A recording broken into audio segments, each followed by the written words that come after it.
Welcome to this open class. Cool. Thanks again, guys. Really, really happy that you're all here. Thanks again, Beto, Eugene, Diamante, for taking part with this. Today, I'm just hosting this beautiful lecture, and I hope you guys have fun. I want our school founder, Gustavo, to drive us through a little bit about Aprender design, and tell us a little bit more how this could work. And hopefully, you guys will want to know a little bit more about us. And hi, everyone. It's a pleasure to be here helping make this open class happen. I'm Gustavo, co-founder of the school. Uh, we founded the school 4.5 years ago with the idea of bringing people that we admire to give classes, to give courses that connect both the practice, the market, and strong and deep theory. So that's why we created Aprender Design with short courses, live online classes, first in Brazil and now in the world. Art Direction is one of our courses, and we have much more. And that's kind of our mantra. School for those who rethink the established, like in the world and in design. So we like to think that the courses that we create and give like create this connection with students and teachers. And and I think that's it. We are really strong believers that art and design can be transformative. And this open class is a part of what we believe and what we like to create. Here are some of our numbers, almost 4,000 students and a lot of courses, scholarships. That's important to mention. We have, since the first day of the school, process for giving scholarships for students who are underrepresented in the market. So that's still available, and that's still available for this course. And I think that's it. Just a small intro about the school, about the condition of the course. There is a long time professor of the school that we are really proud of, and we really hope you enjoy this class and this connection in this moment. And we are here to help with any doubts and questions and anything that you want. You can reach us here now and also in contact at aprender.design. So thank you very much for being here and hope you enjoy. Thanks again, Gustavo. Yes, as Gustavo said, been here for more than 1 year now. I've been teaching Art Direction 101. And basically, when the school approached me to teach something, to teach design or Art Direction in the school, my main takeaway was to provide my perspective and my experience on Art Direction, but especially for those who don't necessarily come from a graphic design school background, or because they didn't have the access to it or didn't have the proper money to invest on it. So everyone is welcome. There is no skill needed preset to start this course. And it's about to break this bias of who should be doing a direction, who should be doing design, and where we can land with our own unique perspectives, right? So nice to meet you all. I hope you guys like. I just want to show a little bit of my work and the work that students have done in the past year. So this is some of the students' work. Through all the course, we go through 6, 7 classes, and we go from the basis theory of art direction, art history, and tools that you want to use or you can use to create a very unique point of view on creative direction. And most of these work have done by people that not necessarily have ever like been connected or have done graphic design before. And through the entire process of the course, we are engaged and explore, invited to explore your own dishes about ourselves. meaning that you're gonna be invited to create with analogic tools and different like tools about yourself and art direction in general. So that's it. The next course will start this weekend, and for you guys today only will be 20% discount offering. Okay, so that's me. I will stop sharing and I will let our invite to Eugene to start. Good evening, guys, or good afternoon from wherever you're calling from. It's evening over here. Okay, welcome, guys. Well, first, I want to say thank you as well to Gustavo and Du for having me this evening, and for just making sure stuff like this exists, because I learned so much from things like this. So I'm really excited that yeah, I'm able to be a part of it this time. So thank you, and I'm just going to be kind of going over, firstly, some of my foundations and what helps me along the way, stuff that I didn't quite realize at the time. That was actually really helpful. How that then informed my practice, and then how that practice informed probably my proudest and like me personally most impressive like work yet, which was with Nataal. So that's what we'll be doing. So first of all, foundations. I'm Eugene. For like the course of this meeting, I'm an art student that went on to study a bit of visual communications and then work in design agencies. And that was me. That's how I got into it. And I think that's really, oh, okay, we've got some people trying to join as well. But yeah, I think that's really important as a start, kind of knowing myself as an art student and as an artist essentially, which I'll kind of go into a little bit later on, and just having fun with that. So leaning into personal projects and having ideas, and just like this would have also been around uni time, and just wanting to do little shoots and playing around with like mirrors and seeing how that would feel, layering some text over it. Super low fidelity stuff, like nothing crazy. But for me, this was really what it meant to like bring an idea to life. And even though I work in design and moved into design, yeah, this was like the foundations for me, and this is where I really kind of like built some of that taste and stuff that we'll get into a little bit later. And at this period of time, I was obsessed with just like everything that kind of looked cool to me, and it's still a practice that I do today. But I would like screenshot stuff. I don't know if other people still do this. I would like screenshot stuff or like save stuff on Tumblr or Pinterest, and I would like break it down and figure out what I liked about it. And when it came to photography, I would consider composition almost like architecture, and just figure out like what the forms are, and like why I like that thing. Or if it's color, that kind of art background would come in, and I would feel like I'm mixing paints, or I would appreciate the colors that someone else has put together, because I didn't think that that was an option. Or maybe it'll just be the way, like on this example, the text is center aligned, and I feel like that's really cool, and the leading's really tight, and no one else is really doing all caps like that. And so that's what like pops out to me.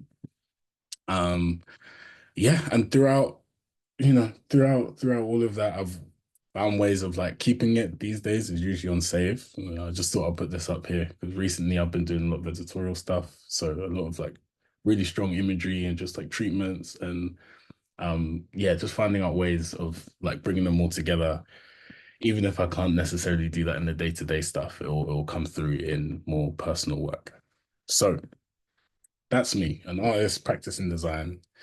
Um, yeah, and alongside that, there'll be other bits of bobs like music and just engaging in life. And I feel like that's really what informs my practice, which I keep talking about because I feel like it's the only word that's like adapt for what we really do. And currently I'm developing my practice with an agency called Explorer Club, which is doing really cool stuff. If you're not aware, it's something like worth checking out. As well as leading design at Nataal Magazine. What have we got next? Okay. So I wanted to like dive into some of the kind of like earlier work that felt like it really like moved something forward for me, and touch on that before we get into into the Nataal stuff. But yeah, a lot of this started for me when I was working at Huge, and I was in a super like product design heavy team. And as a more junior person on that team, I was left with the responsibility of like curating image selection and figuring out how we're going to apply that. And in this role, I also got to like kind of pick some of the colors and color combinations. And I mean, a lot of this would just be in Photoshop, right? And just cutting out and making sure that everything feels right. And with on a project this big, you're going to have a lot of decision makers and there's a lot of like hierarchy and stuff, but just making sure that I could kind of justify why I was making a certain decision became really important in a room like that. And so all of those foundations kind of came in here when you've got to choose between whether you're working with like a diamond or a square or a circle. We would have maybe 14 or 15 categories here of like health and wellness people, like your fitness enthusiasts, new parents. We had like people of a certain age, like Gen Z and stuff like that. And so finding the right subjects to kind of communicate that idea was like paramount. And you had to really think about it. You had to almost like be able to write it down and let that like travel without you being there before even presenting some of these ideas and then actually being able to think about how that moves in a more graphic sense. Um, I've tried not to put too many videos in this because I know it doesn't do too well when we're sharing screen. But yeah, if you can imagine these kind of like diamonds all scaling up from the center point and having like layer of imagery and text moving all at the same time on a process like this, during 2020 in particular, when there was a lot of things not necessarily to be optimistic about, it was really nice to have the opportunity to kind of like really like lean into some of the big colors and lean into the different types of like people, and just kind of like celebrate that and having the opportunity to do that at such an early point in my career as well, for like just felt like a reason to always do that and to always try and like bring that in. And so moving on from there, I was really fortunate was at AKQA, which was when I worked with Du as well, to work on Mission 44, which was Lewis Hamilton's charity. And we made a few like films for them. We made just like a bunch of like social assets really, and some web assets and stuff too. But again, that practice then just pulled in and all of the work that was for a client became really personal when I would then start thinking about, okay, so what's the space that this is going to be in, choosing the studio that stuff's going to be shot in, actually working on the interview script, and seeing that like conversation come to life and then being there and stopping it and doing the voiceovers and everything, um, was all just for me like another stage of that personal practice and just developing and exercising it. So the same things that you would be doing at home, or if you're just like working on your own stuff, just becomes a bit more real and you just have a few more people working on it. And so when you see things the same way I was picking out notes and, you know, figuring out what I liked and what I didn't like, same way when it comes to like an image selection, you kind of go through that process when you're given retouching notes or when you're actually choosing the final select that's going to go live, for example. And then maybe the highest form of that, again, at AKQA before moving on, was working with this like insane real estate company based over in Dubai. And now moving fully away from like film production and photography and art direction in that kind of sense, in quite a physical way in which, I would sketch stuff out or just like think about stuff in quite a 2D way, to now, um, I don't even know what the word would like talking to architecture firms about the types of renders we would want so that we can tell a certain story and show a certain thing at a certain point in time. And it's quite interesting the overlaps that I didn't think would necessarily come in a project like this, where an interview feels really separate to like a website design. But when I was working on this project, actually, a lot of this just felt like a conversation between yourself, whoever's making it, the client, the brand, and the end user. So really, it will just be a case of like a user coming and they might be asking a question of like, what is this building? Like, where is it? How big is it? All of those kind of questions that you would kind of line up and consider when like working on something like an interview. Actually became the tools by which we could build this whole website out, and then right through to like aiming this more towards art direction, right through to like, okay, cool. Well, then at this point, we've kind of reached this cadence, and so we should be talking about these things, or it's a bit moody now, and we've kind of like shown them the glammy stuff and then want to get into the details. And when we do that, we can kind of use these kind of images and try not to fight between the content and the image and make sure that it's all cohesive. And yeah, so that's the foundations, that's the practice. And next thing that I want to get into is We Magi. So this for me felt like a combination of all of those experiences, all of the personal stuff, all of the like rhythms that I might have developed from just working with different people and working with different clients, all kind of came together when I got the opportunity to work with Nataal on their latest digital issue. And for those of you who aren't like super familiar, Nataal are a media brand, a studio, a creative studio now as well, and a magazine focused on like African fashion and lifestyle. Africa and beyond, I'd say now, because we've really started featuring first like, you know, artists from like Palestine and like across that Arabic region, as well as like Venezuela and Brazil. Yeah. So it's been a really fun time. It's been really cool to see how they've like been pushing and leaning into kind of just more types of creativity and like redefining what's important and what stories that we should be sharing. And it happened to be the point in time when I got in contact with them, they got in contact with me, and we started working together. So our big challenge really was, or not even challenge, our opportunity actually was to just celebrate Kenyan creativity. We had Sunny Delat come and join us as the guest editor.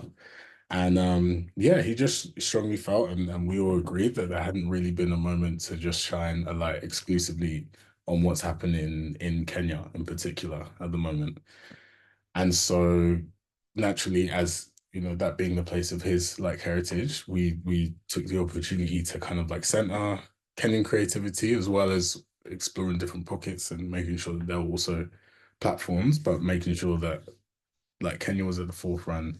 And we used Wemaji. I didn't actually explain this earlier. So Wemaji is a Maasai word, I want to say, or Swahili word that would kind of echo the sentiment of water without necessarily just meaning like the physical body of water. And so we continue to personify water throughout the work, and we made sure that we used like these pillars of like fluidity and like transparency and this just the motion of like coming and going as like yeah as pillars through all the work that we showed. So even though there was a range of different artists and people coming from like different places with different stories to tell, some of the work like you'll see as like our chosen hero was a very abstract interpretation, if you will, of what water is or what water can be. And then some of the work was actually just the form in and of itself was almost like a wave. And we are just excited enough about that to be like, well, let's double click into that and see if there's like more things that we can find there. And Shitando had done this beautiful shoot, also a Kenyan photographer with Bubu Abasi, I want to say. Their clothing line, and they had this like amazing chainmail. And yeah, it was all shot in these sand dunes. And we had this, and we had another shoot by Neil Padia, whose work I'll show later on. And they really sat well next to each other, and they became also like two like big moments where we could like just spotlight our Kenyan creatives, so we wanted to. And I was going to leave this part out, but I wanted to show just like some of the versioning and stuff that happened in the background. But really excited when we had some Raffaello work to show in this issue, and all the way through it, this treatment got used across like multiple pages. But I wanted to explore having a serif type face at this point. It didn't quite go live, but we yeah, we definitely looked at this, and we looked at a few other things, and just having a moment like this where it's like we've got a beautiful image and we've got an amazing story behind the image that we get to like share at this point, just considering how we use both the form factor of the type and like our composition, as well as literally the font that we use to try and also like evoke the tone. So for something like this that was black and white and it was centered on people, and the photographer has like a really tight um I don't know, relationship with some of the subjects and stuff, and then what we're showing, using a serif font and being like mindful of where we use color and how we use color really just helped bring the whole thing to life, and also gave it a sensitivity so that the reader would also approach it with the same sensitivity. And that line of thinking just kind of went on throughout. So it was again just like a real honor, honestly, to get some of these images in and just think about how we're going to curate this whole experience across both like web platforms, and something like this you would kind of have to see on Nataal. It's still live on the website, just so that you get a sense of like the parallax and like how it would all like flow and work. But just like, yeah, being able to, or having the responsibility of like understanding what's happening here, how precious some of this work is, what story we're trying to tell, and making sure we read. I've been around, and myself actually is something that I had to learn. I didn't necessarily read all of the content that I used to get back in the day, and I'll just be like, okay, well, this feels cool, like this aesthetically works, and there's a nice pattern here. But being able to like read something and making sure that the image not only like backs up the text, but is like really bringing the text to life, and doesn't exist as well without it, just again made everything that we did at the Toll like really strong. And so we interrogated a lot of the writing, and yeah, just made sure that it all made sense, and everyone was super happy with it all in the end. um and again, spotlight in Brazil, we've got, this isn't, I didn't do this on purpose, but yeah, we had Creole. I don't know if they'd already released this film. I think we released the film with the issue, which was amazing. And they'd done this, again, fabulous photo shoot alongside it, and just being able to like pull quotes out and yeah, have these like elevated moments all within the web page, which we treated like a hardback, you know, like magazine editorial. It wasn't meant to feel like a kind of like digital.com experience. We really just wanted someone to be able to like flick through this, to read the stories they found interesting, to go to the contents page and find out who's who and who did what, and be able to like see what other stories there are, and then flick straight through. And so like even the nav on .com wasn't really, it was, yeah, like I was saying, it was literally a contents page, and then at the bottom of each page, you could just go to the next one. And the whole experience was just designed to feel really light and really just glanceable, the same way you would flick through and open a magazine. And then came the installation.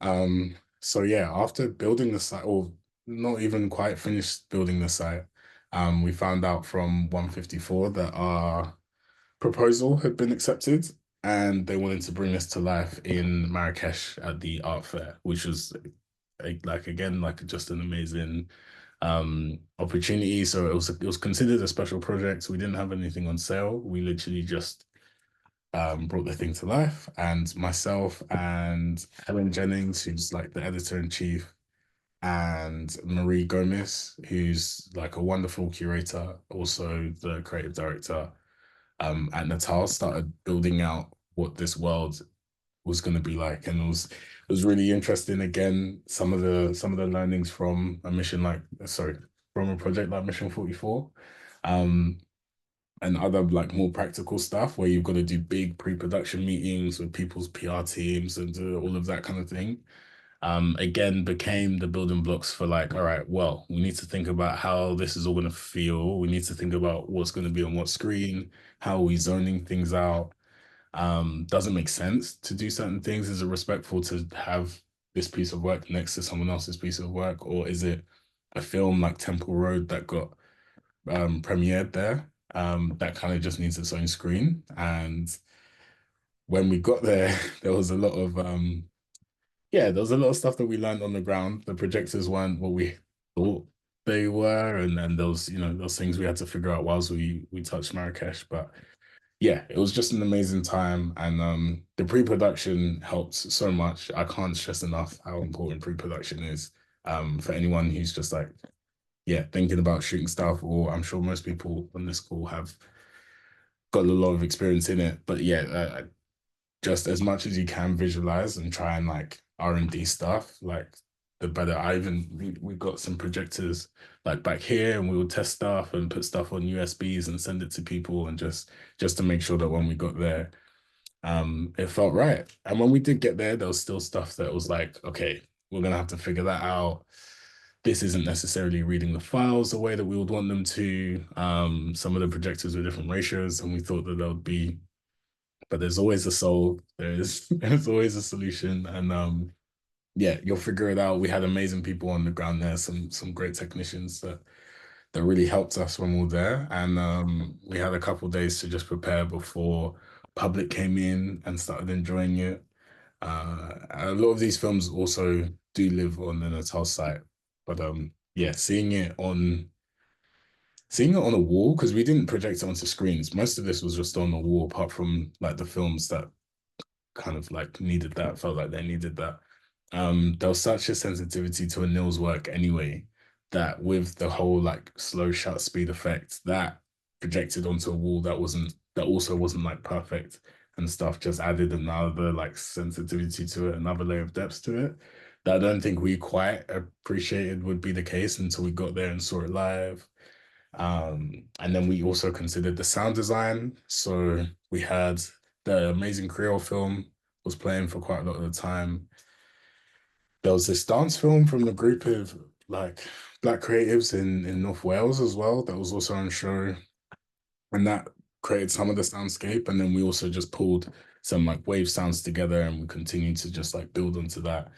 And it was amazing. It was kind of one thing, again, planning it out and then just seeing it all like live in person. And I don't know if you can hear this image the way that I can hear it because I was there, but like hearing the sounds of the water pouring whilst it's in this room. And this was a specific screening, so we've turned off all the other screens. The lights are down, and we're just preparing and setting an atmosphere.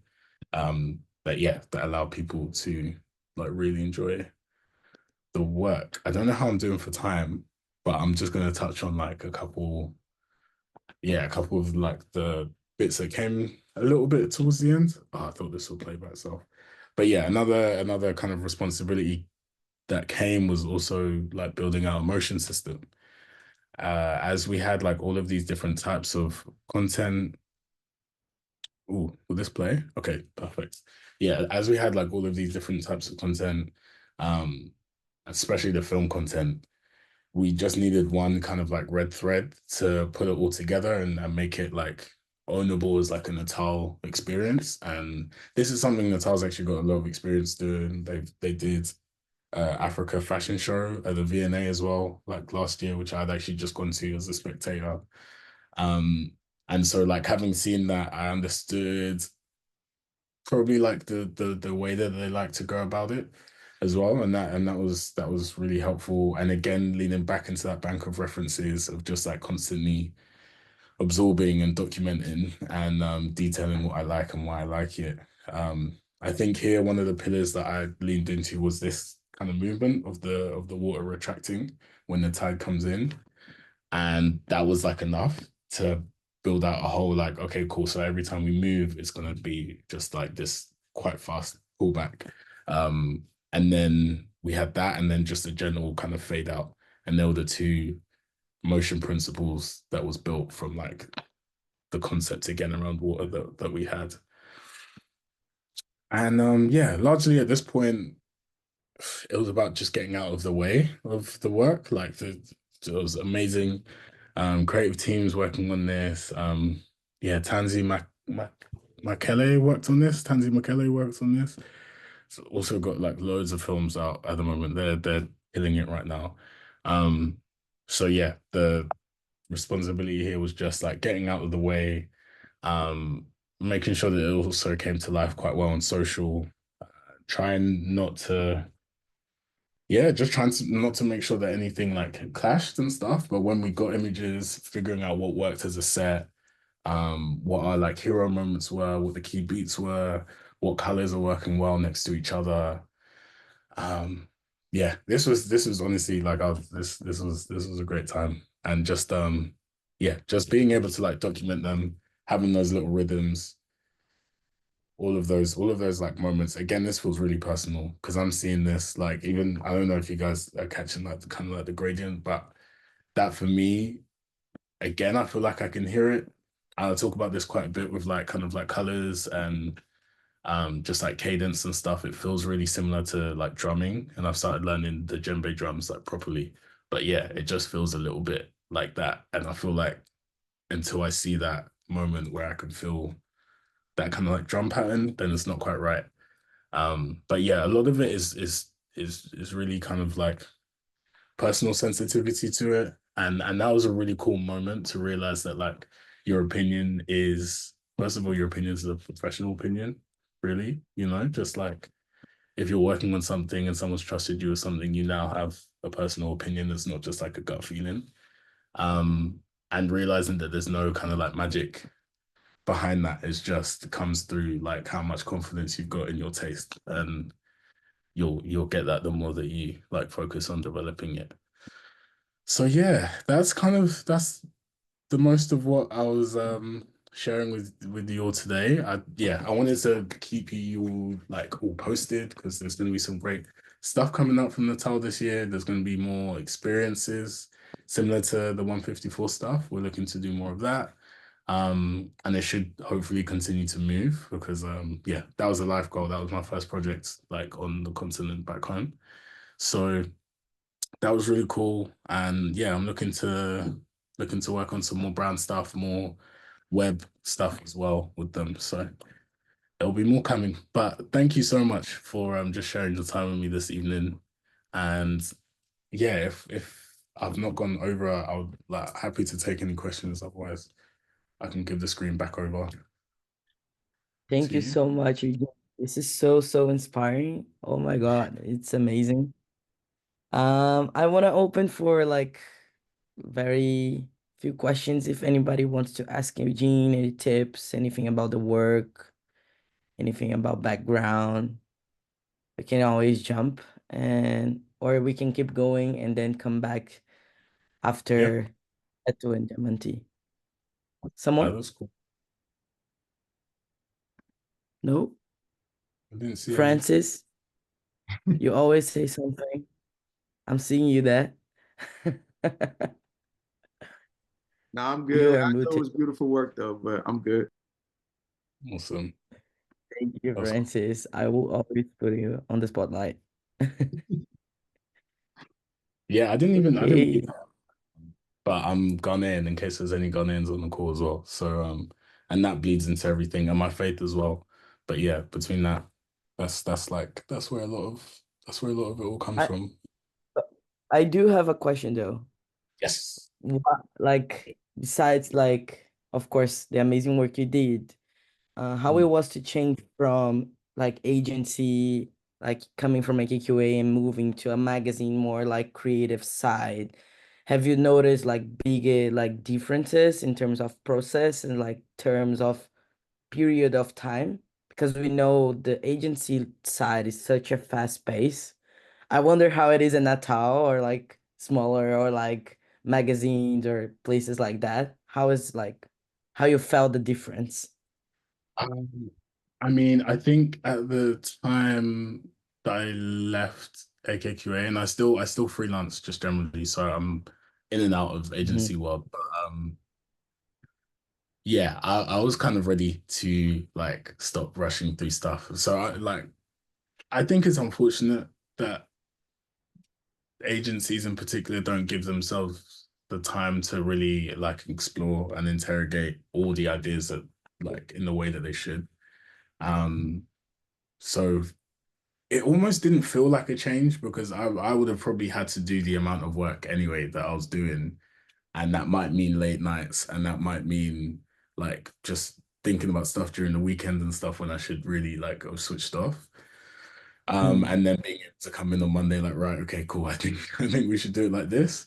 And so basically just having my like days actually spent being like, all right, cool, what do I think this should look like? And there was a time constraint on the installation because it's like we're going live on a specific day. But other than Mhm. that, like, if it's not right, we'll probably push it out because there's no one's expecting to see anything like until we say it. So if it's not right, Yeah. we'll make sure that we have space to make sure that it's right. And yeah, it's Like basically you guys are your own clients in the end, right? but it doesn't even make sense that like not everything is like that. I feel like yeah, sometimes there's no point in just like churning stuff out for the sake of it. So Yeah. that was really refreshing, and yeah, I've really enjoyed it, and I don't take it for granted. So No, appreciate, man. It feels like that too. Like it feels that you had like even though if you rush it in those like work doesn't show because it's so crafted. Like the art direction is so on point. Like the choices of photographers I can see on there like it's so detailed that came out beautifully. Like doesn't feel rushed or anything like that. So congrats on your work. It's just like ever evolving. So amazing to see. Thanks for sharing. so much. No, yeah, of course. Yeah, Okay. over. Yeah. If nobody has questions in at this point, like we're gonna move to Preto Novo, Beto, and Diamante, and then in the end we can open again for if you think about something. I mean, this is your chance, guys. You are in front of the creative minds here. Like take this opportunity to soak. Okay. Thank you. Beto, Diamante, thank you again for being here. You guys can share your screen if you need anything. Shout. Can you guys hear us properly? Amazing. Great. Great. Thank you so much. It was so inspiring. It's So always inspiring.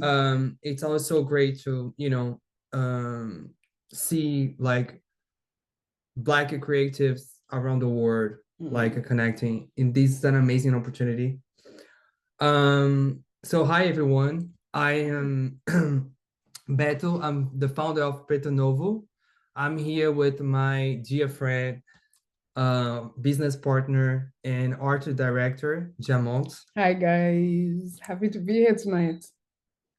So together we would like to take you on a journey through our story, our friendship, our vision, and how we believe celebration can become a powerful tool for healing and also transformation.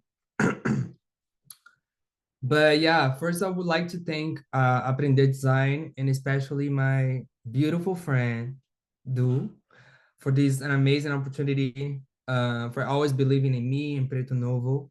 It's really like, it means the world to me. So giving just like a little bit more of like the context, I am from Salvador, Bahia. So one of the blackest city outside of Africa, but despite the richness a lot of like Black culture, I was raised surrounded by racism. So I understood at the very early age, um, that I was Black, but not through pride, but also, but this painful experience of being treated as the other, right?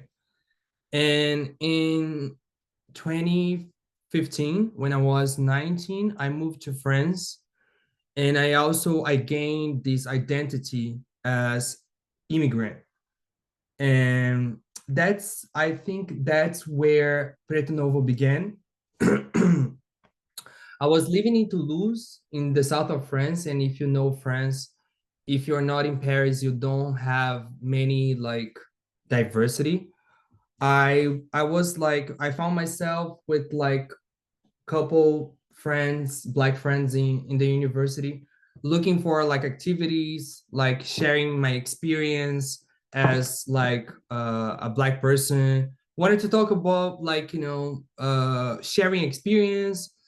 So I basically I started like opening my apartment for small gatherings. So basically we like wrote like poetry, watching movies, singing, and basically these kind of moments gave birth to like Preto Novo community.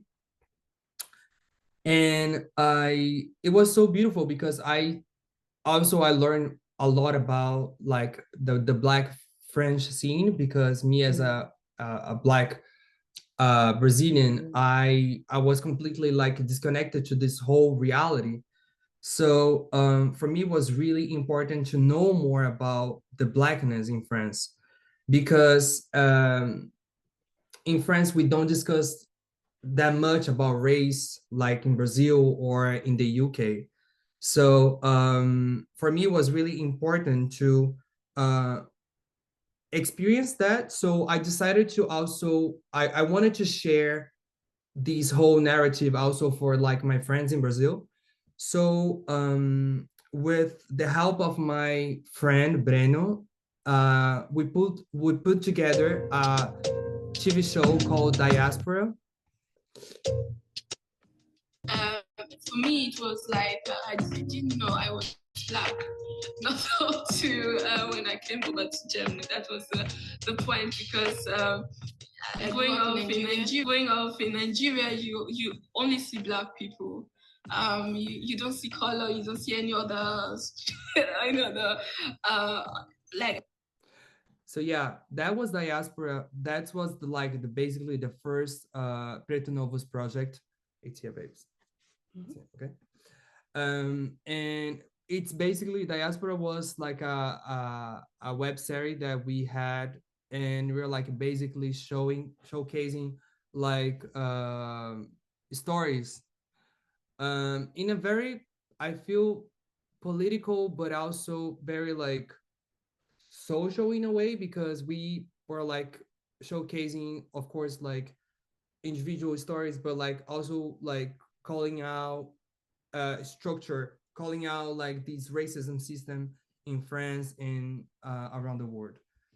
And in 2021, I moved to Paris. It was very intense because I was already in like in the market. I basically I'm not from design. I came from communication. So basically I had like these brand relationships. I was working for Thriller. I launched the French TV show, French TV channel Trace in Brazil. And I was like way more like connected to the scene, and I could see a lot of black people thriving into like the fashion industry, TV, entertainment. So I was like, what I can say, like what is my experience, what I can say about this whole thing. And because I was also very influenced by the the the fashion scene, I was like, okay, maybe I can like launch a merch for Preto Novo, and together with João Mosca, a brilliant visual artist from Bahia, we wanted like to create like this figure of like the black man, not like as like these um damaged, like dangerous man, but like someone who can actually heal and to be healed. So we basically so this collection is called Healing, and we picture like the black man in the center of the campaign as a healer. And we used a lot of omolu figure. That's basically like the healing orisha. in the Afro-Brazilian culture based on the Yoruba culture. And we wanted to talk about healing as a possibility, as like the whole narrative of like seeing our ancestors, seeing the power of our community. And then we got the video of our collection called Healed by our collab with my amazing friend. Muito diferente como o corpo responde ao universo. Ele responde ao lugar onde você está inserido, sabe? Eu sinto que o meu corpo, ele responde completamente diferente na Bahia, na minha casa, né? Mas ao mesmo tempo é interessante também essa perspectiva do corpo preto no mundo, né?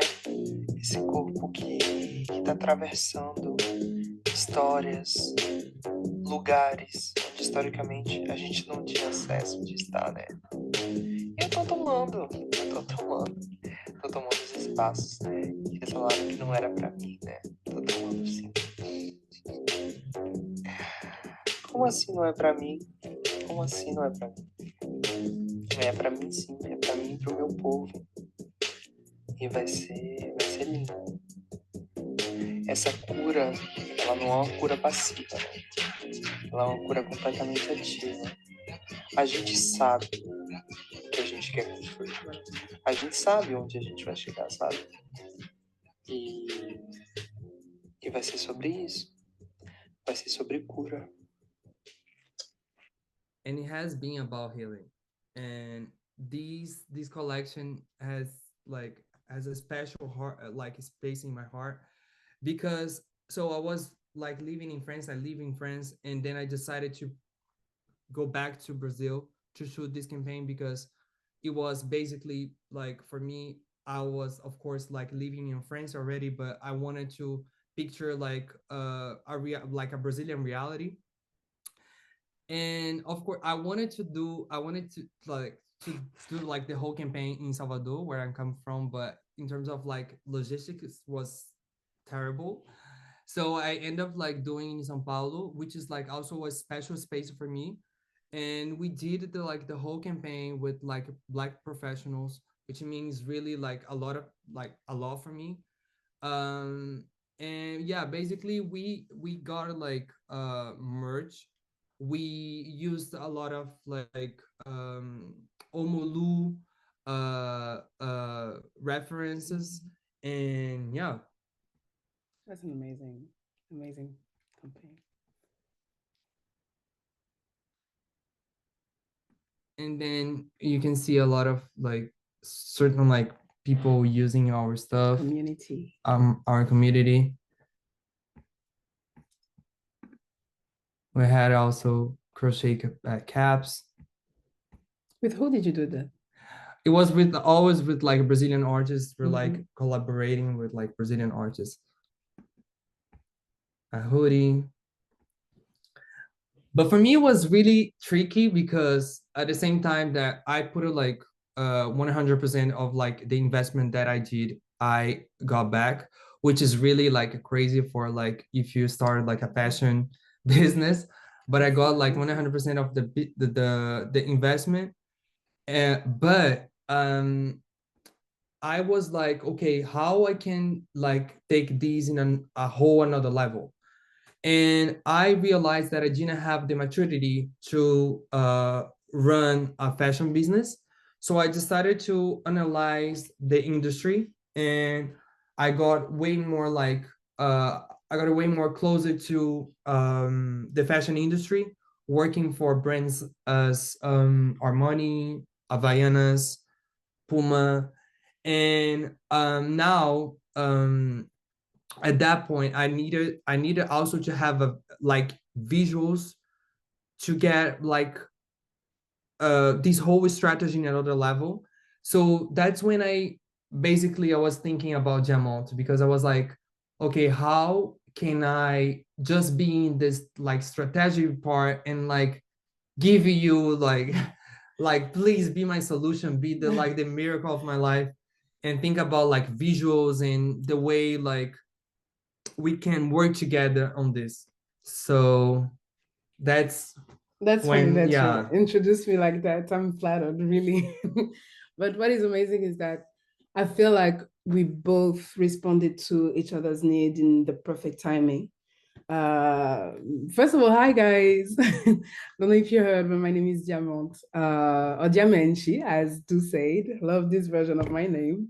Um, but yeah, like Beto was saying, really the moment we met, just for context, we met at this party that Comme des Garçons, the brand were throwing, in collaboration with this amazing artist named Giovanni.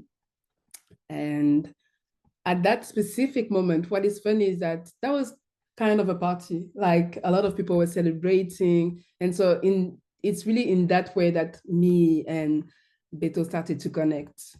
For context, in my background, I really started as a creative, as a fashion stylist, really. First as an assistant stylist and then a fashion stylist. I studied fashion in high school and very naturally continuing this pursuit of fashion, in fashion as a stylist, really. I don't know if, so yeah, as I was saying, really my field, my path as a creative really started in fashion.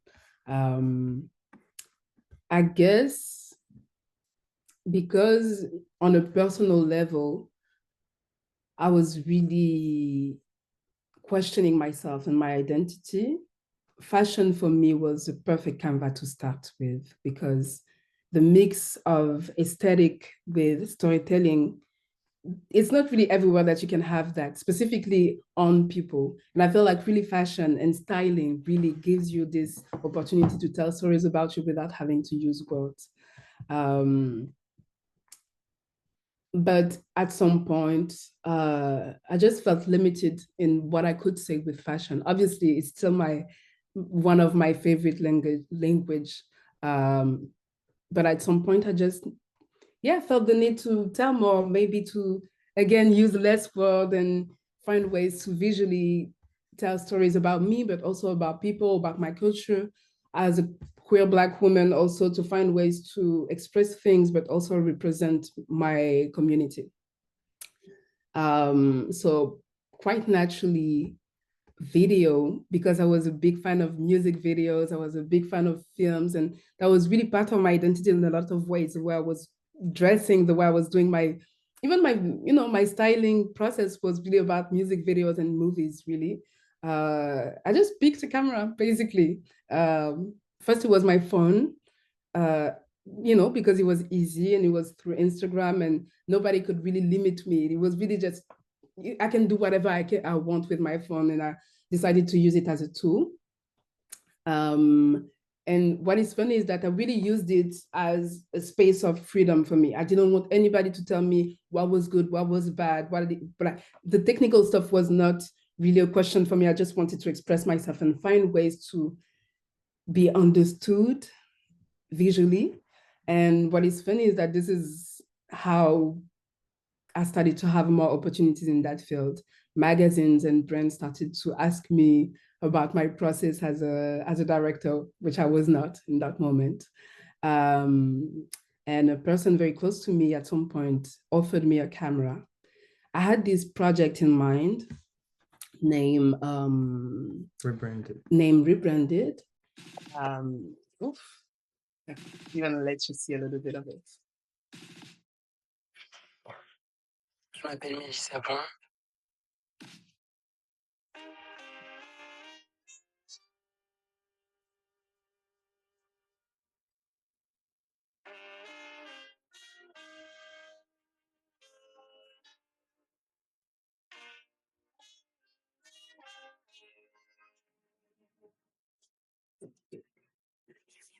Les mots qui me viennent en tête, c'est entière, sensible, bordélique, intense, amour,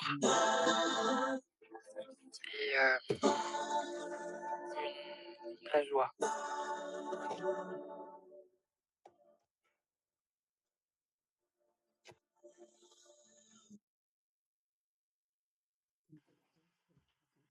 So yeah, like I had this project in mind called Rebranded, like I said. You saw like one of it that was starring my dear, dear, dear friend Melissa Bon, who's also a singer and a creative. And basically I was trying to teach myself, but also express myself in a very specific way. I was trying to portray how can we make an identity visual without using words? What is those elements that we're using to really express our own identity? And how can I make it a visual project in a way that talk to people, but also highlights the beauty of singularity? Singularity? Is it like that? Singularity. Yeah. Sorry for my English. And I think this is where Beto and I started to connect, because he saw this work and we started to have conversation about identity, like I said, which is, again, always the base of everything that I do. But also about culture. In every of my videos, movement, dance, to me, specifically in the Black identity in general, is such a big part of how you express who you are, but also how you express your culture. And so, like I said, and I'm not gonna stay too long on that, because I will let you see for yourself. But based on that specific project, I did it with Melissa Bon. I did also with some amazing choreographer named Usha J. But I'm gonna pass on that. But yeah, I did it with Melissa Bon, I did it with Usha J. And like I said, movement was really a big part of my process in the way I was trying to portray identity. Started to have this conversation with Beto. And alongside of that, outside of my personal project like this one, I was also working with brands.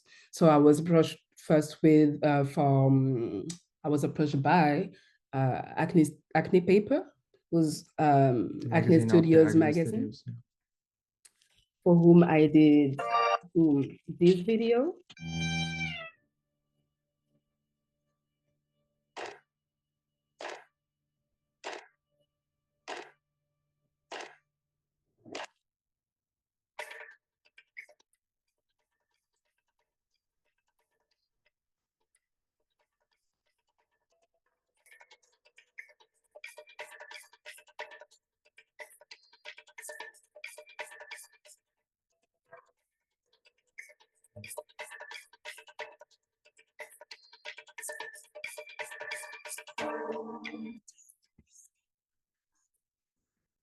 And more recently, I was approached by the CEO of the magazine, Carcy Magazine. It was an amazing, amazing magazine, always on point on showcasing specific aspect of different cultures, specifically when it comes to queer culture.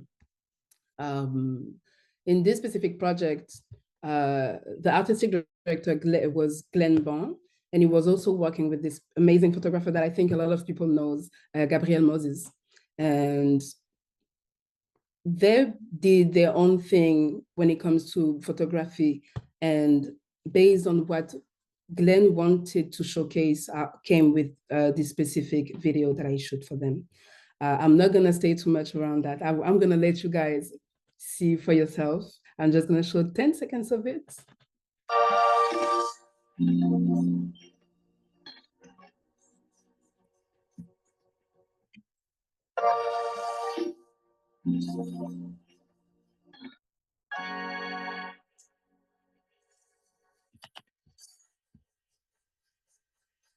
I'm gonna stop here, and you're gonna see for yourself later on. But really through those practice, knowing that, like I said, I didn't have any knowledge on editing. I learned literally by doing it. I didn't have any knowledge on filming. I was just with my small camera. Really, I wanted to be a student. And I feel like every of my practice as a creative was really about that. I wanted to have the space to try things, to tell my own stories in my own way, not having any academic, necessarily having any academic background, but just trusting that my identity, what I know, what I'm inspired by, is enough to create. And I can make mistakes and I have space to make mistakes. It's okay. As long as what I'm trying to say and is authentic and the way I'm trying to talk without the words comes really from, yeah, from me and from my truth, really.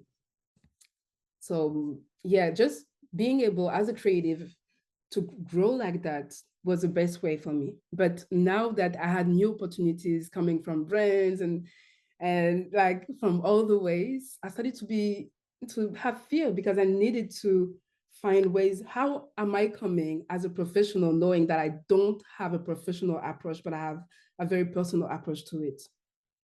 And outside of that, as a Black person, knowing that this is my favorite subject is really my community. My favorite subject is really queer community, and we need that. We need that space. Who's gonna give me that space? Where am I going to create?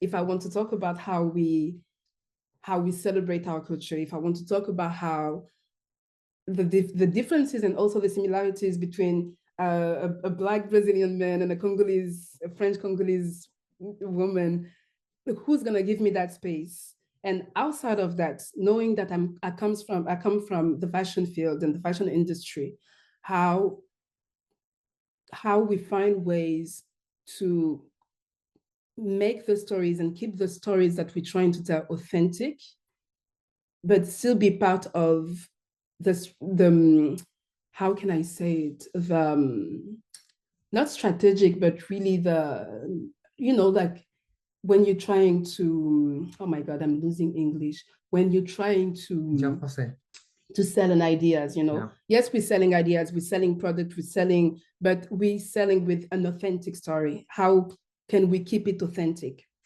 That's why, for me, it was so important to work with Diamante, because as like in the other side of the industry, more like in the marketing, in the like the communication part, you listen to a lot of times people saying, oh, let's build community, let's sell to community, like community. And a lot of people, they don't actually care about the community.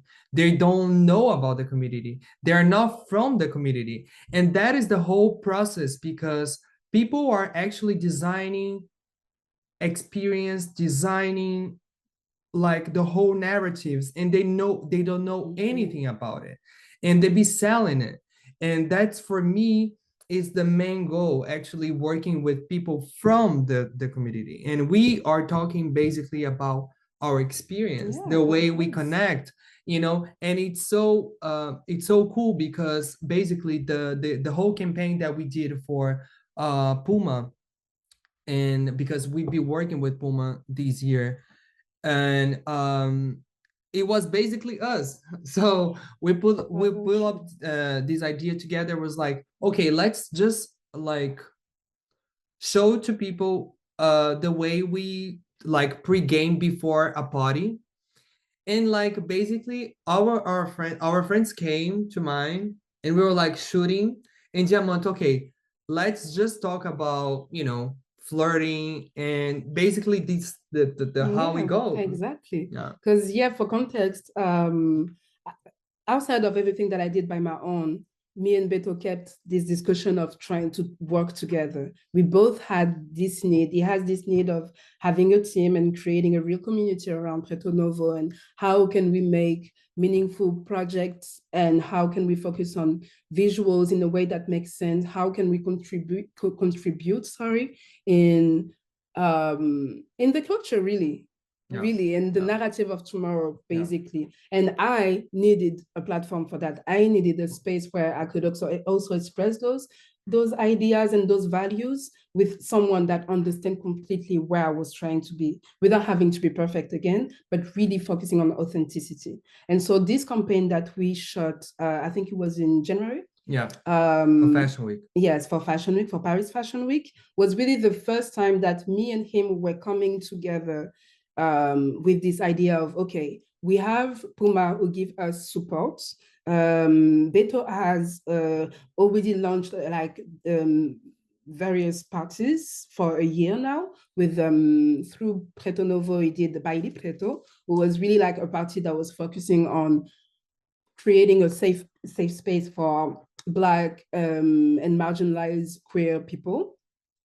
How can we merge all of those things? I came with a visual concept. He said yes, and we came with that.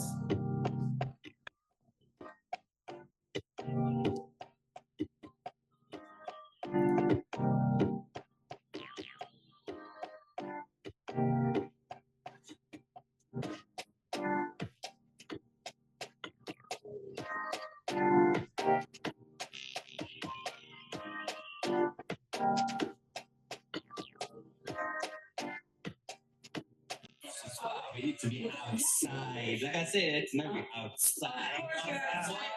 Tout le monde a son goût. Non, non, tout le monde sauf. Écoutez, vous m'avez tous saoulé, j'appelle Samuel. Non, j'appelle Samuel. Samuel. Mais j'attends. Nous on dit non. Du coup, j'appelle qui? Et pourquoi pas Daniel? Oh, il est trop peu sexy. Mais si, il est beaucoup plus intéressant. T'as vu ses likes, en plus il a l'air un peu intelligent, il est grand, tout ça. Franchement. So if you guys don't know how we party, it's basically that. Like this, the whole thing, it was just like, okay, how we show people like a pre-game situation, and that's it. But you know what is interesting here is that, as I said, a lot of people be selling narratives that they don't even know, or they don't even like think about it.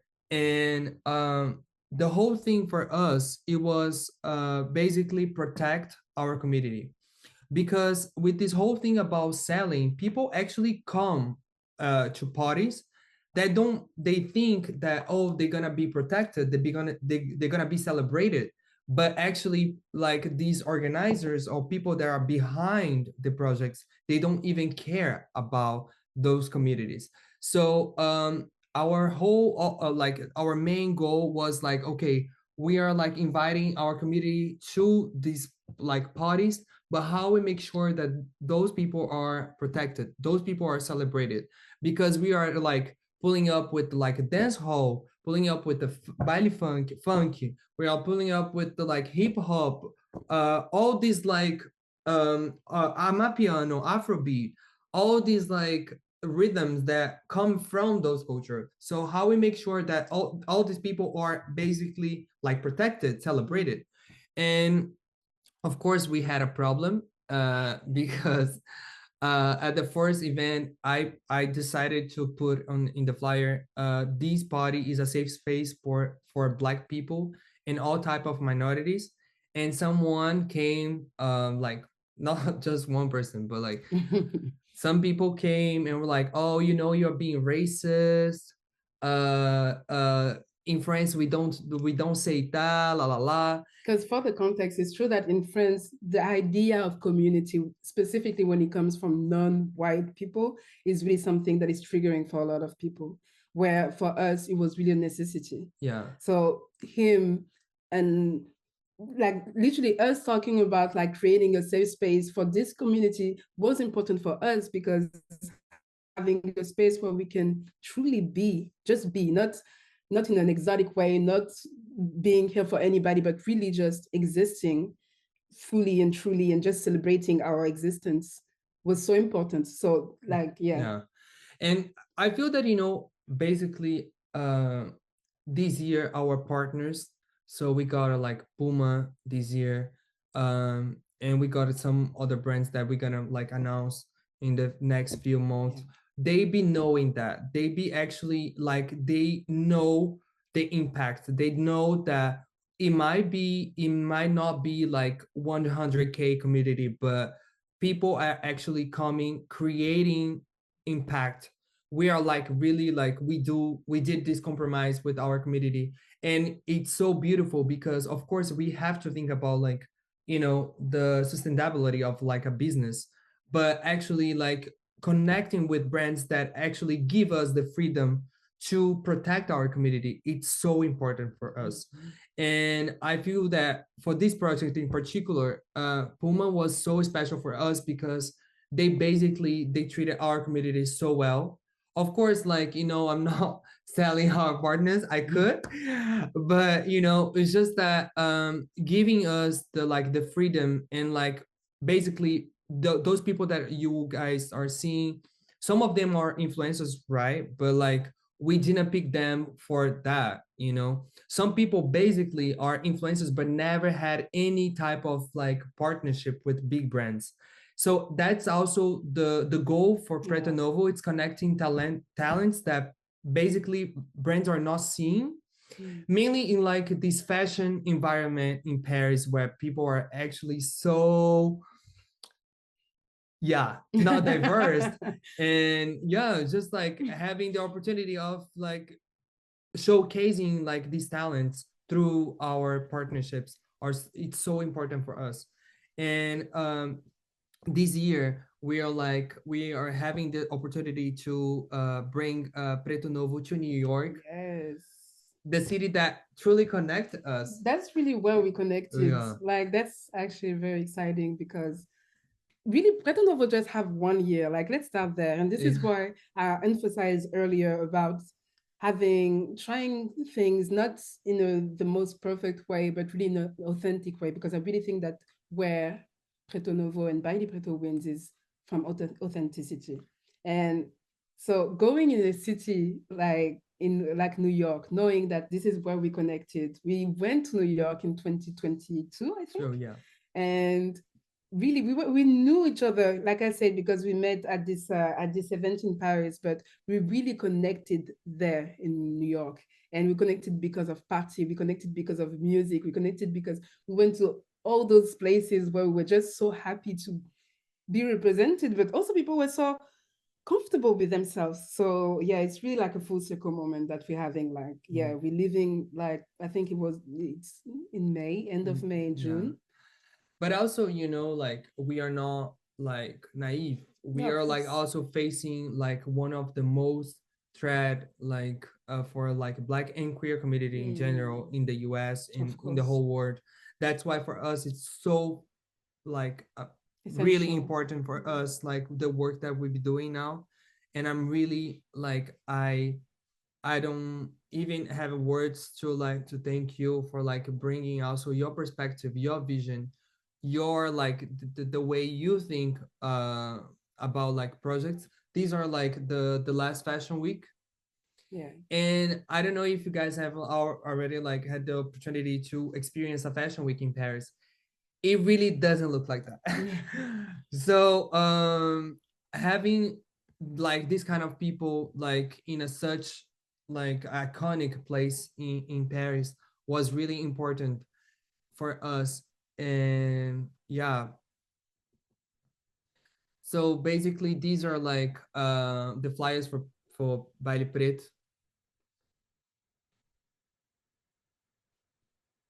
And yeah, we want to also to make this question. Yes, because we're talking, but obviously because we're talking about community, it's important for us to also make it a conversation. So maybe some of y'all got questions, but let's start with this one first. What does celebration mean to you beyond entertainment? And we can maybe open the Q&A session. Let's jump in, guys, please. I have a Such an question. amazing. Yeah, go on.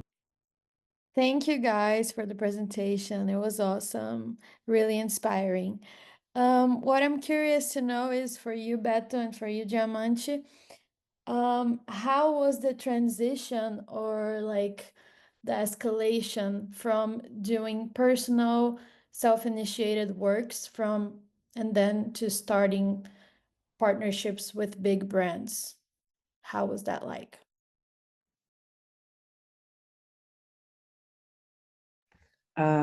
Thank you.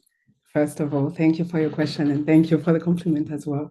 I feel like because Beto and I personally, we already had an experience of working with big brands. We didn't really had, that was not like the biggest transition for us. Also because the way Puma approached us was really genuine and natural. I don't know really how to explain it, but really because we had so much space, it didn't feel like going from having a personal project to working with big brands. It really felt like making our voice heard. That was really, even like the whole creative process was really first between us, trying to understand how can we portray our culture, our people, which angles do we want to take. And really, they were really welcoming with our ideas. Like that was really like they really came with a support. To be fair approach. with you, I was hella scary. I was so okay, scared. so we're different on that, I guess. I was so scared. I don't know. I was about to ask. I'm bad. No, hold on. Let me keep it like I was so scared, and that's why like I didn't want to like sell any partnership or whatever. I don't know if you remember when I told you, okay, like it's Fashion Week, Puma is coming. It's like our first partnership. We're gonna have the opportunity to pay everyone. It's like it's gonna be like huge for us. It's our like, but I know somehow they're gonna put like, oh, you all have to do that. And I was so scared with that because, as you say, Preto Novo was so like personal somehow. It was my experience, but also my community, my vision. And I was just like, oh my gosh, like because like we have to be honest. Like I was like giving my community to a brand. So I was like, okay, let me like, okay, what's up? Like how are we gonna do it? And for me, it was so like beautiful because more we're like working with them.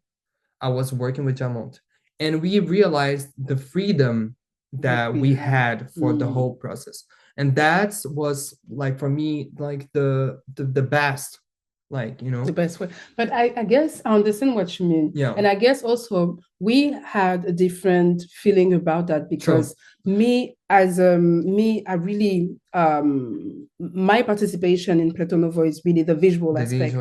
I'm not a word person. I don't even know how I'm finding ways to talk right now because really most of the time I'm just panicking. Visuals is like it's really my way of talking, to be honest. And so Beto really had to deal with the strategic aspect of it, the whole negotiation aspect of it. I needed to deal with how can I translate our vision and our culture. But I feel even that, for example, for you, like when like big brands as like Diamante has been working with Margiela, Hermès, and like these big magazines. That's why I'm so proud of my sister. I'm so sorry. I feel that people come to you knowing your background, knowing what you're gonna put. So it's not like a big thing for them. Like if you pull up with like like, oh, these idea, or like we have to work with these people. No, I don't know, because my experience as an individual, that was actually more stressful for me to work with those brands that you just said. Yes, I worked with Hermès, but Hermès has their own way to do things. It's really like, for example, just to give an example, it's just another universe. So I had to adapt myself a lot. But when Beto came to me and we started to talk about, okay, we have to pull up with like a great concept that still showcase our culture, that still protect our people.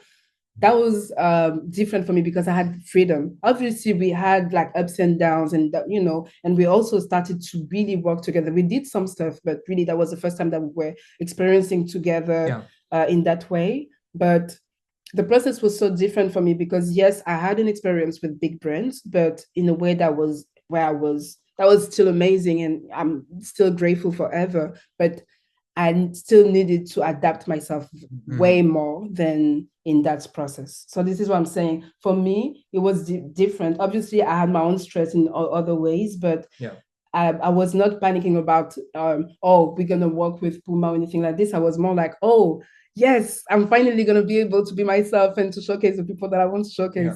So for me, it was more exciting more than anything. I don't know if we answered. Amazing. Thank you. Thanks, Anna, for asking. I think next is Francis. Thank you. Appreciate it. I just want to say thank you for kind of putting that presentation together. It's been beautiful to kind of watch and see your creative process. My question is really centered around, it's really to all the presenters. You know, creativity is a process and there are peaks and valleys. If there ever was a point where you question, like, am I good enough? What was that thing, or what was that maybe book, passage, whatever it was to help either motivate you or to keep you going? And how were you able to like kind of circumvent that area of doubt in order to keep going as a creative?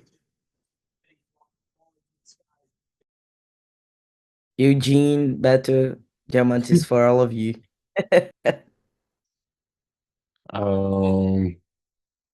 That's a really good question. I'm trying to think of specific moments. I'm trying to think of specific moments, but it happens. I tell you what, I think there isn't necessarily a specific moment because every so often you come up against a new challenge and you generally haven't faced that challenge before, and so all that imposter syndrome and stuff comes again. I know one thing I've done a couple times on set is like take a step out and call my sister, because to my I don't know, to my younger sister, I'm my older brother, so we'll just talk and it'll probably be about something completely different to the work that's going on. And because of how she sees me in that context and that dynamic, I get to assume that role and I kind of feel a bit comfortable and safe again. And that's been something that's helped. A lot of times if I'm nervous beforehand, I'll sometimes overload on like the pre preparation, but just like being as prepared and like just like learning as much. Sometimes I get confidence in that. I talked about my faith earlier as well, and that takes a lot of pressure off me sometimes because I'm like, okay, well, it's not really about me. I feel like it's a gift. I'm just harnessing the gift, and you know, it's an opportunity to express creativity. And if I'm struggling to find, you know, if I'm struggling to find like inspiration, I kind of just need to tap back into that and be like, okay, well, you've got an opportunity. It will be a shame to let the opportunity to go to waste. So like simplify what the bare bones, and then it doesn't have to be the most amazing thing. It doesn't, like, not every project will be your favorite, right?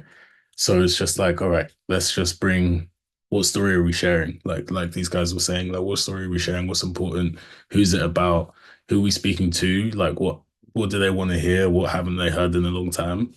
That kind of thing. And just trying to remove self, because I feel like a lot of that, it comes from like when you send yourself in the work and it's like it's probably not for you anyway. So like who are you talking to, and then like how can you serve them?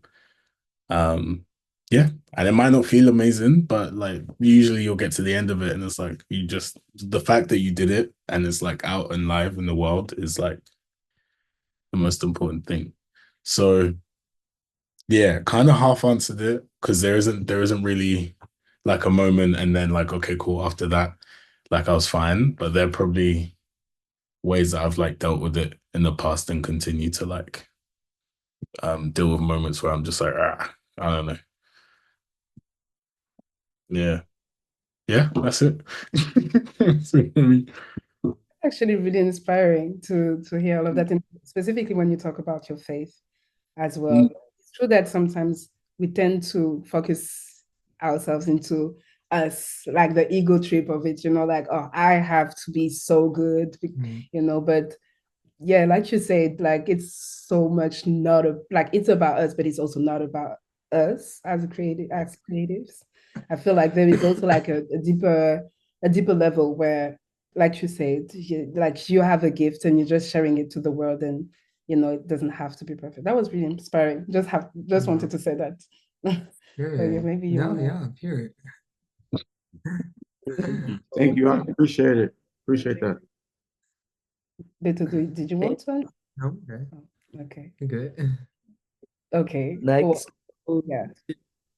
Sorry, Diamante, do you wanna add anything? No. Like I feel like Eugene really said it all, and I feel like obviously we have some differences in the way we cope with that. Just to say very quickly, but me personally, I know that I decided to work in that field specifically because I wanted a space where I could be imperfect, really. So I guess sometimes I can have some doubt and I will talk about it. I'm really the type of person, like even right now, when my English is not perfect, I'm gonna be like, okay, my English is bad, just so and it gives me like relief into like, okay, just so I'm gonna be imperfect in that process. Let's be okay with that and move on. So I guess on my side, I don't know if I answer your question, Francis, but on my side, really accepting it personally and then with the people, it helps me to be like, now that I say that, let me try to do my best and be the creative that I need to be. Exactly. Yeah, that's so powerful. Like, don't apologize for English. You're already doing like more than one language, so it's always what they say to me. Like, I go on feedback from one student one time because I always apologize when I give these lessons in the classes. They were like, I think there is one problem with your class. You apologize too much for your English. Like, you're already here, like period. Like, our experience brought us here. And there is a reason why we are here talking our truth, talking our experience, and probably we wouldn't at some point, and being here and be able to talk our experiences regardless of our broken English is already so powerful. And I know people will understand us in the best way, like we try ourselves to understand them, so please try yourselves to understand us. I think is setting the bar right. Okay, I don't know how much time Beto, Diamante, and Eugene has.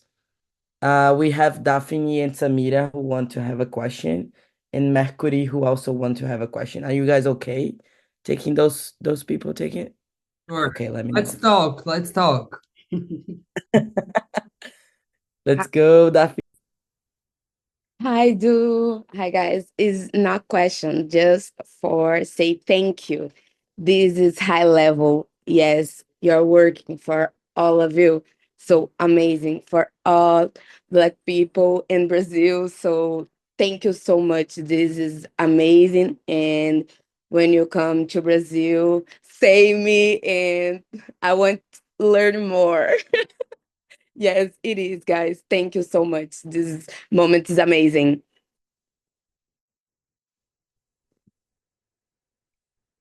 Oh, wow. Thank By you.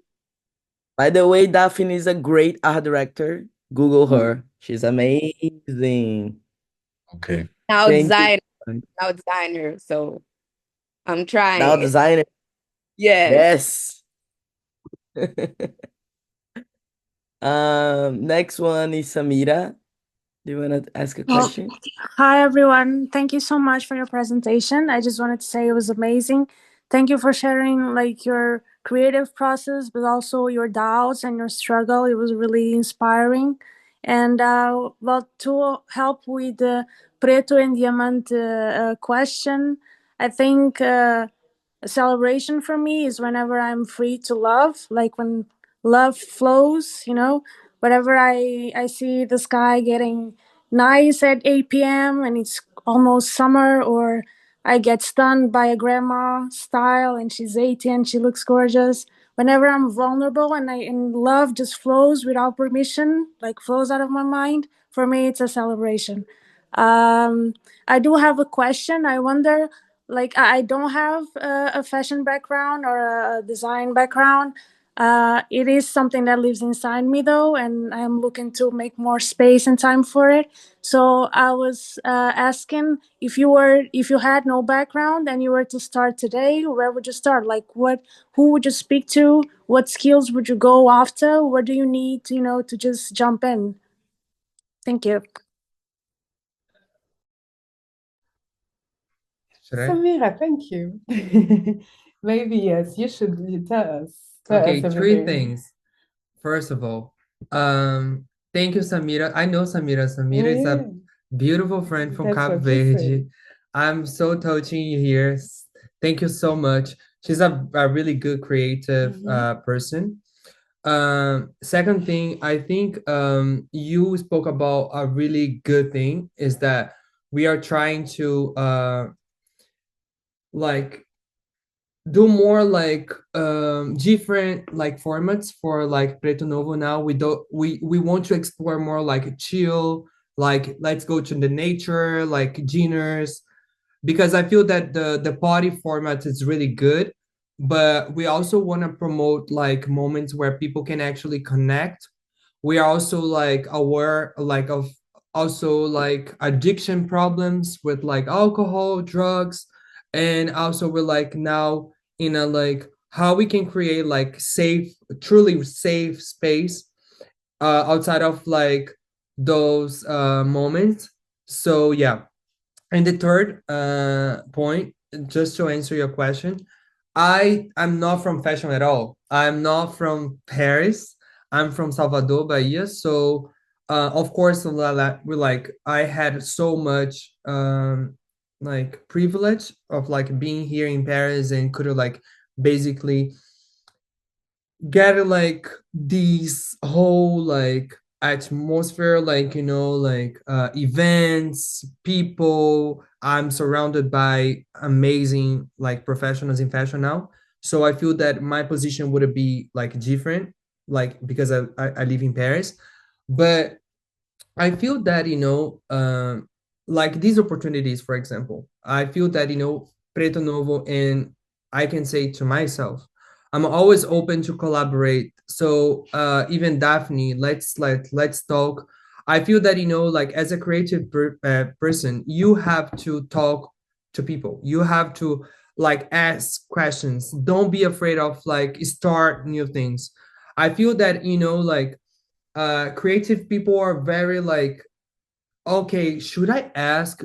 I mean, I don't know anything, like, because actually, to be honest, a lot of people are just pretending and pretending they know, pretending they are. And, we know the type of people that actually have the legitimacy to be, and I feel that, if you want to do things, if you want to just like, like be like launch up a brand, just like ask people and like be in more like in these, be open to like connect. And we don't have these yet, but we can also open like new channels to discuss about it. Of course we have like this Parisian privilege. We talk a lot of shit about Paris, but we can acknowledge that, we have a lot of connections.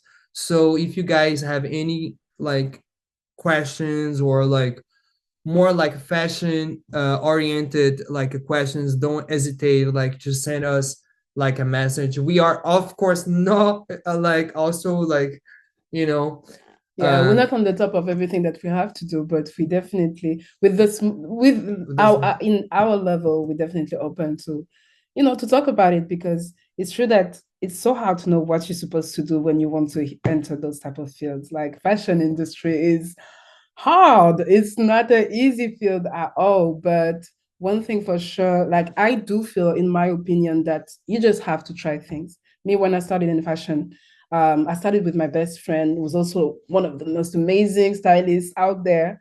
His name is Glenn Bon. And we were just trying things. We were just going to Paris, like to fashion shows without having any type of invitation. We're just out there. Like I said, I was using my phone trying to do videos. We were interviewing people with no real purpose. We were just trying things. And I feel like sometimes when you don't know what to do, just start with like small, like try to know first, what do you like? Yes, you love fashion, but what is your favorite brand? Well, yes, you like movies, but what is your favorite movie? Why do you like what you like? And slowly start to build like just the knowledge of yourself. What's your taste? And based on that, try to create small things. Like I said, that's what I did, and I will continue to do so. On Instagram, I keep on doing like silly videos sometimes just because I want to practicing like just trying new things. So I guess try to create a space for that. Ask question around you. People sometimes not gonna answer. Don't take it personally.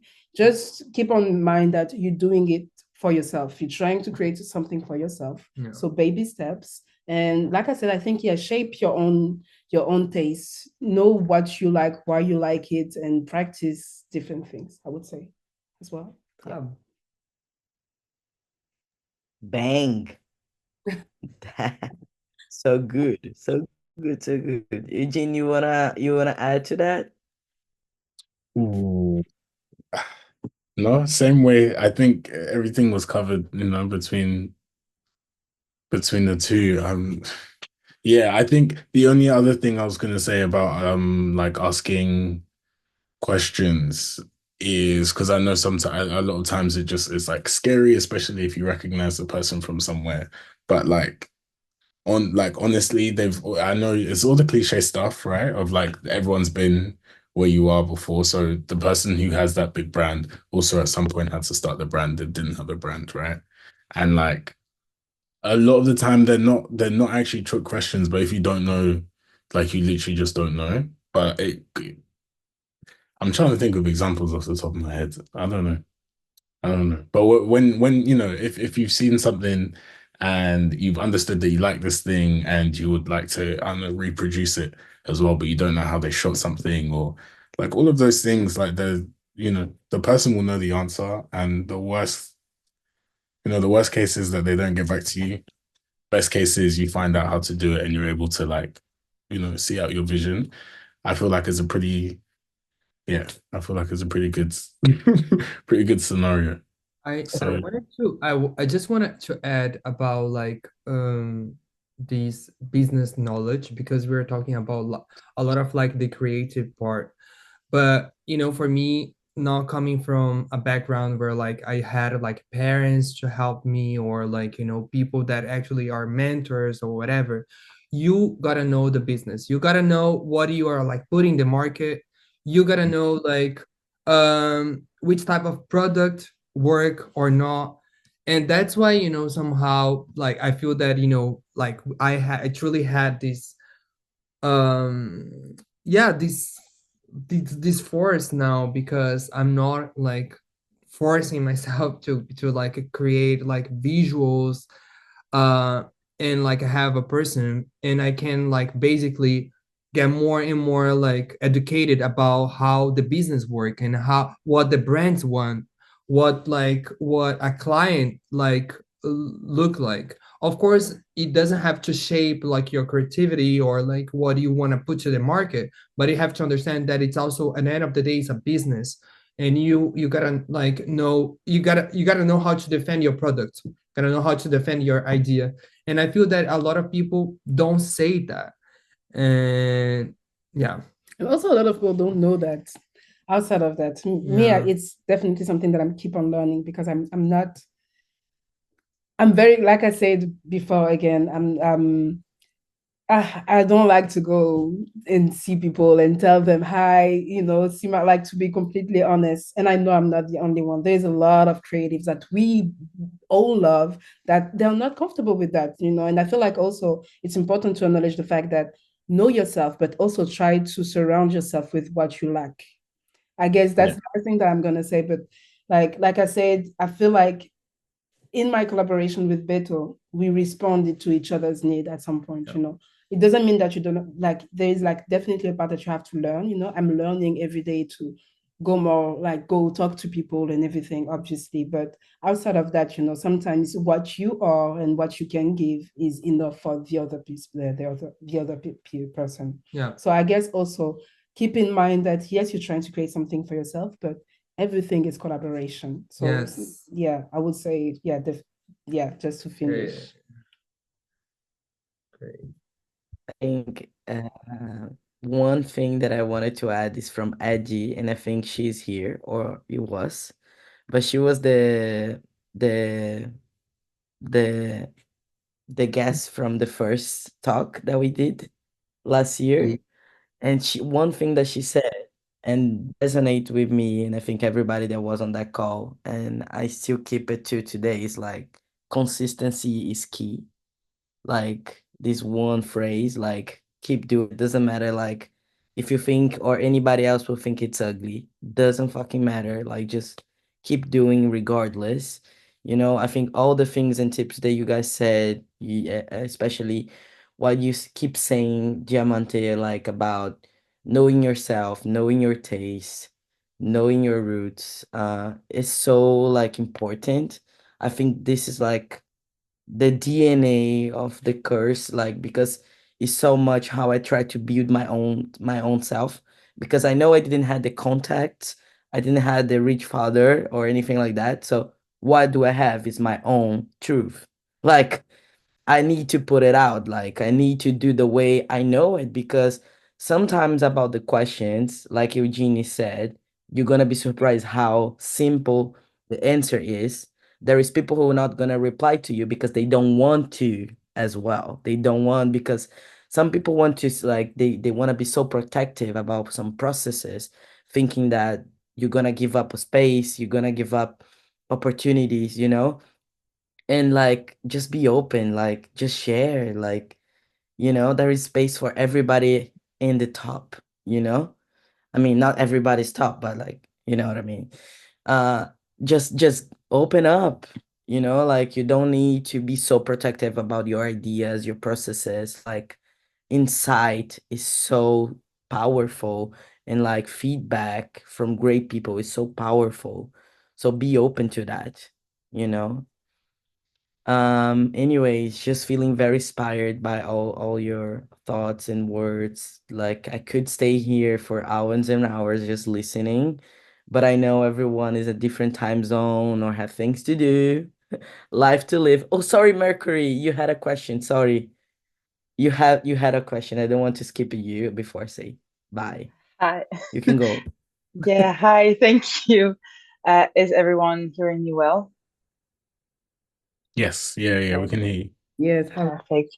Well, first of all, thank you so much for sharing your experiences and everything. It was very, very inspiring. I can feel myself like vibrating from the inspiration from tonight. So thank you so, so much.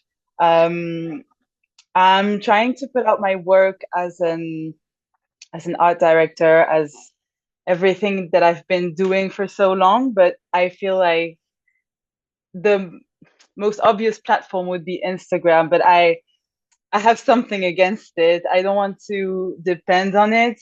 Also, as you have said, like speaking out can be hard, but I've been trying to like work on believing in myself, which is the first thing.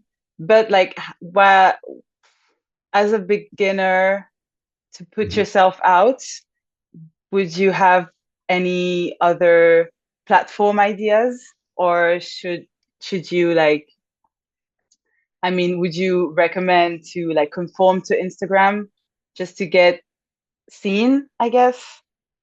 What do you think about that?